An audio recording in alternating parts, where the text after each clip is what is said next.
Primeira carta do apóstolo Pedro, capítulo de número 4, e hoje nós lemos a partir do verso 7.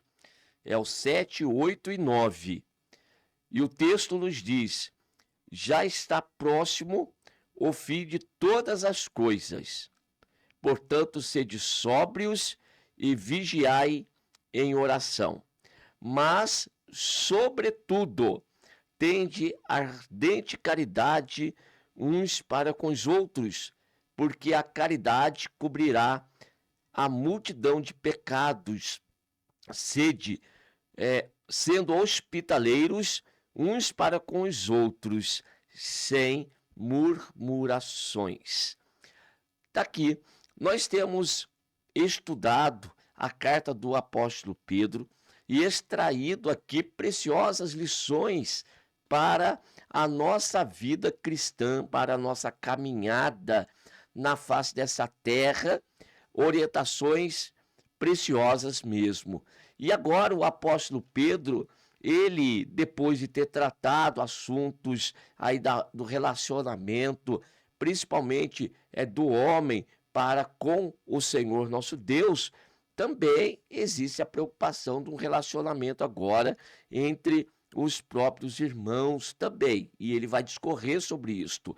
Neste momento aqui, ele entra no assunto a respeito da volta do Senhor Jesus.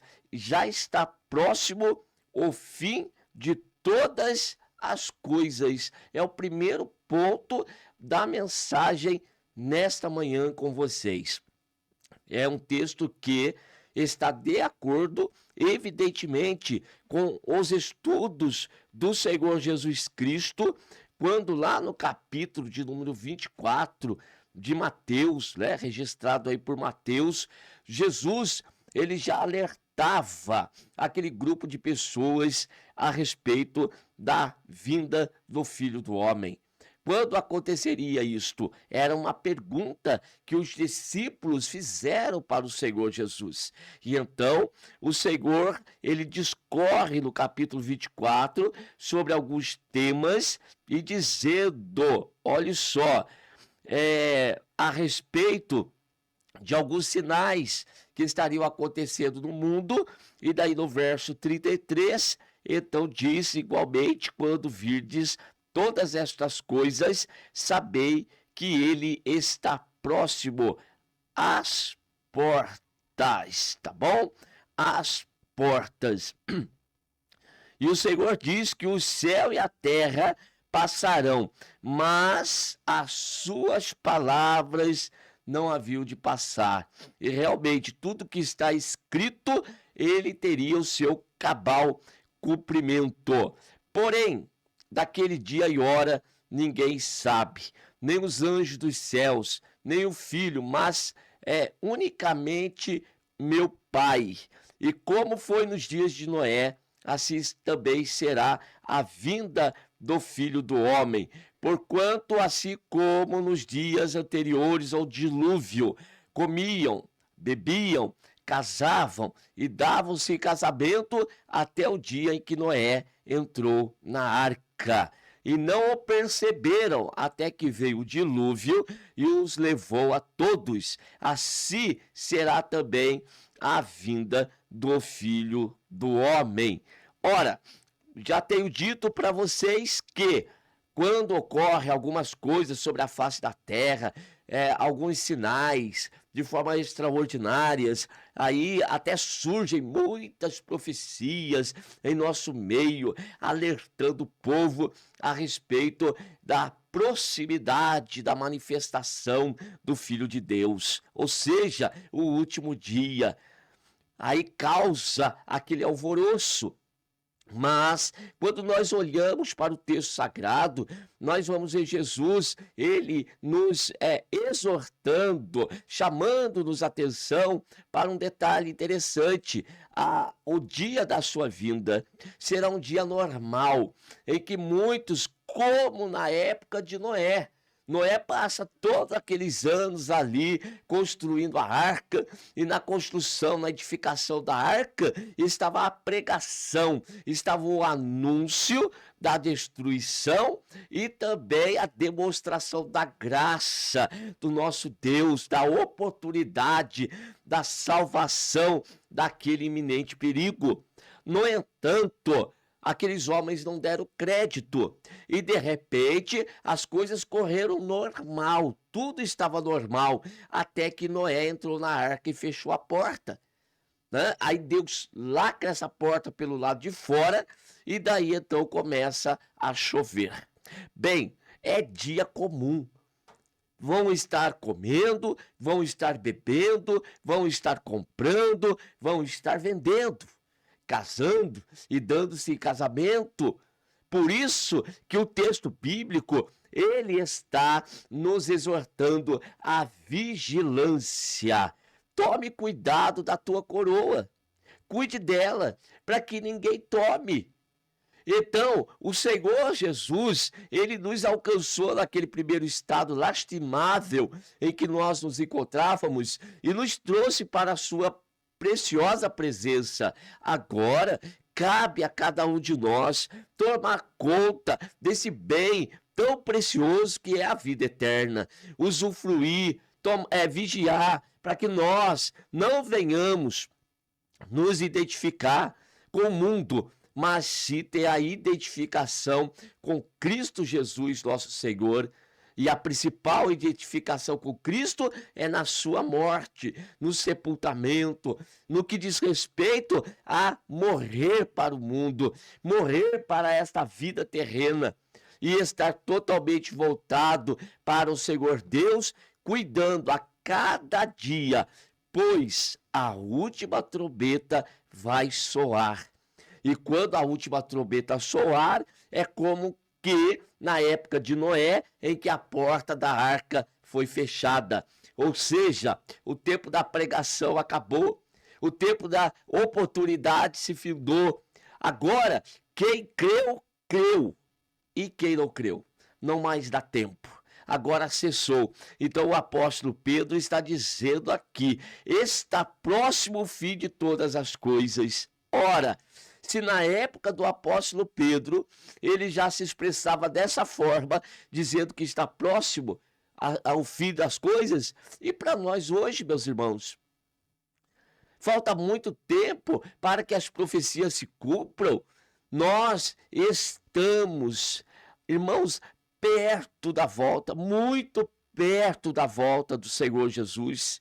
Então não deixe que os problemas desta vida venham te embaraçar. Não deixe que os problemas desta vida venham te enganar. Olha, ludibriar aí a tua visão. Olhe para Jesus, autor e consumador da tua fé. É mais urgente do que todos os tempos passados que nós levemos uma vida de vigilância e de uma viva esperança de que Jesus vai se manifestar nas nuvens dos céus. Sede, portanto, sóbrios. O que é ser sóbrio? É ser moderado. Não seja a pessoa apavorada. Não seja uma pessoa que seja influenciada pelas coisas da terra, no que diz respeito a ser parceiro, a ser companheiro, a estar se alinhando com essas coisas, pois elas querem te tirar a oportunidade da vida eterna. Agora, por outro lado, também não seja apavorado quando alguém fica aí amedrontando o povo. E alguns até dizendo: para com essa ideia, já se prega isso há quantos anos? E nada aconteceu até agora. E aí você tem a palavra de Deus direcionada a você e também as palavras que os homens falam, as palavras desse mundo terrível. E daí a pergunta é: a quem nós vamos dar crédito? Qual é a palavra que tem validade? Palavra do homem passa, mas as palavras de Deus, como lido em Mateus, não vão passar. Todas estas palavras vão se cumprir. Portanto, sede sóbrios. E outro, vigiai em oração. Estejam sempre preparados. Me lembro do livro de Êxodo, quando Deus, por meio de Moisés, orientou o povo na primeira Páscoa, que deveriam comer aquele cordeiro assado no fogo e com ervas amargas, tá certo? E ali eles deveriam estar com o seu cajado na mão, com os pés calçados, com os lombos cingidos, ou seja, deveriam estar prontos para comer e sair na caminhada, sair na jornada, porque a libertação deles aconteceria de repente, e eles deveriam estar prontos para isso. Tem um texto também de Lucas, que ele registrou, e se eu não me engano, esse texto de Lucas está no capítulo de número 12, e o verso, deixe-me ver aqui se eu encontro para vocês, verso 35, e diz: estejam cingidos os vossos lombos e acesas as vossas candeias. Olha só, irmãos, e sede vós semelhante aos homens que esperam o seu Senhor, quando houver de voltar das bodas, para que quando vier e bater, logo possam abrir-lhe. Então nós temos que estar prontos todos os dias, na expectativa de que Jesus vai voltar. Portanto, esta segunda-feira que Deus está nos dando, ela pode ser a última segunda-feira que nós estamos vivendo. Neste dia, pode ser que a trombeta venha a soar, e daí então tudo aqui vai acabar. E como nós estamos preparados, estamos prontos para nos encontrar com o Senhor nosso Deus, porque aí seguir-se-á o juízo. Não vai dar tempo mais para pedir perdão dos seus pecados. Aí vai ser salvação ou condenação. Por isso, cuide você, que já é salvo. Cuide da tua salvação, cuide da tua vida diante de Deus. Pare de se envolver com os outros, de prestar atenção naquilo que os outros falam. Preste atenção na tua vida, porque cada um dará conta de si mesmo diante do Senhor Deus. Ninguém vai dar conta da minha vida, dar conta da minha vida diante dos outros hoje, falando de mim bem ou mal. Mas diante do Todo-Poderoso naquele dia, ninguém vai dar conta. Ninguém vai dizer o de bem que eu fiz ou de mal que eu fiz, e naquele dia não vai pesar nem a favor e nem contra mim. O que vai me valer é realmente a vida que eu levei diante do meu Deus durante a minha jornada e a minha caminhada. Portanto, sede sóbrios e vigiai em oração. Estejam na expectativa, aguardando a manifestação do Filho de Deus nas nuvens dos céus. Mas, sobretudo, olha só, irmãos, então já ficou o alerta de que Jesus vai voltar. Então nós devemos ser sóbrios. E terceiro, vigiar em oração. Tudo isso, mas Pedro ainda pesa um pouquinho mais. Sobretudo isso, tende ardente caridade uns para com os outros. Caridade e amor. O amor de Deus. Não o amor carnal ou o amor humano, fraternal, que é passageiro, mas o amor de Deus esteja em nós. E aí Pedro diz que o amor, ele vai cobrir multidões de pecados. Quando nós olhamos para as pessoas, e às vezes falhas, errando, mas se nós temos o amor de Deus em nós, nós vamos ter capacidade e condição para perdoar. Assim como Jesus nos perdoou. Pois quando Jesus se entregou por mim e por ti, o que nós éramos? Sabe o que nós éramos? A exemplificação de Barrabás, que era um homicida, que foi trocado por Jesus. O povo pedia Barrabás e condena Jesus. Aquele ali era eu e você. que fomos tirados da condenação e Jesus entrou em nosso lugar. Pois é. Então, quando o Senhor Jesus, ele se manifesta e demonstra o grande amor de Deus que estava nele, pois Deus amou o mundo de tal maneira que deu seu Filho unigênito, para que todo aquele que nele crê não pereça, mas tenha a vida eterna.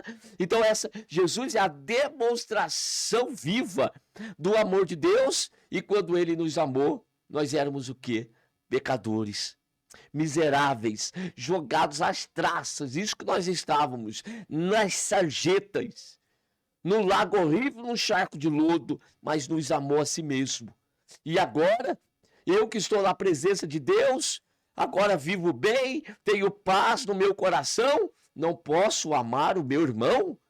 Será que eu sou tão santarrão? Será que eu sou tão bom que não posso amar o meu próximo? Então, irmãos, tende ardente amor uns para com os outros, porque a caridade cobrirá multidão de pecados. Então, você é uma pessoa vigilante, você é uma pessoa que tem no coração uma viva esperança de que Jesus vai voltar, você está em constante oração? Maravilha! Sobre tudo isso aí, amor. O amor de Deus em nossos corações, sempre pulsando, sempre ali, irmãos, vivo, para estender as mãos e para ajudar. Lembrando daquilo que Jesus disse, um novo mandamento vos dou. E qual que é o novo mandamento? Que vos ameis uns aos outros como eu vos amei. Maravilha! E como que Jesus me amou? Então, olhe como é o amor de Cristo e como foi esse amor demonstrado por ti. E aí, olhe para o teu irmão e o ame, assim como Jesus te amou. Isto é cumprir mandamento. Isto é ser cristão. Isto é ser iguaizinhos a Cristo Jesus. É identificação com Jesus.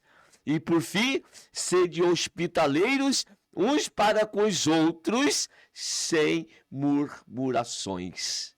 Então nós não devemos ser pessoas que venham fazer algo para Deus como obrigação, por constrangimento, né? Para cumprir com uma regra religiosa.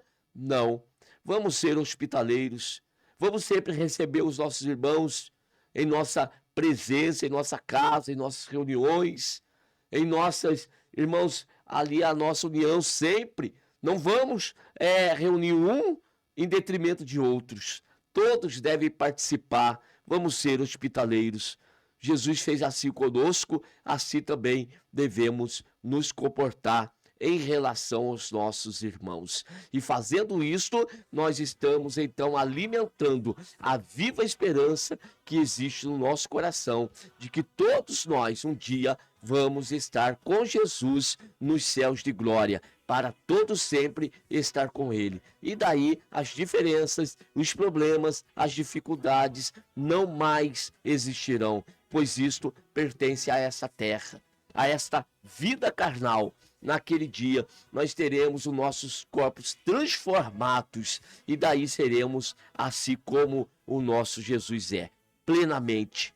Amém? Que nós estejamos nessa condição então, sempre esperando, aguardando a vinda de Jesus, sempre sóbrios, ou seja, moderados e vigilantes em oração e também com um ardente amor no nosso coração e sendo hospitaleiros. Deus abençoe a cada um de vocês em nome de Jesus.